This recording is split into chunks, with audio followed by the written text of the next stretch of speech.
রাজধানীর ৫০টি পয়েন্টে মিলছে টিসিবির ভর্তুকি মূল্যের ৫টি পণ্য। প্রায় ১.৫ মাস বন্ধ থাকার পর সোমবার থেকে আবারও শুরু হয়েছে সংস্থাটির খোলা ট্রাকে পণ্য বিক্রি কার্যক্রম।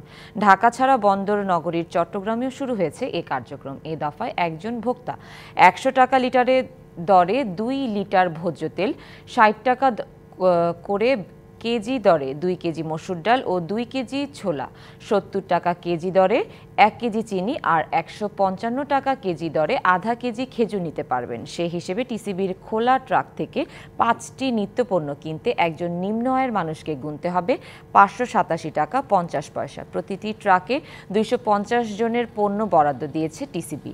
ট্রাকসেল থেকে এসব পণ্য কিনতে কোনো কার্ডের প্রয়োজন হবে না। যে কেউ লাইনে দাঁড়িয়ে আগে আসলে আগে পাবেন ভিত্তিতে পণ্য কিনতে পারবেন। টিসিবি মুখপাত্র জানান, ট্রাকসেল ছাড়াও প্রায় ৬৩টি কার্ডধারী পরিবার নিয়মিত টিসিবির পণ্য কিনতে পারছেন। টিসিবি জানিয়েছেন, শিগগিরই এ কার্যক্রম বিভাগীয় শহরগুলোতে ছড়িয়ে দেওয়া হবে।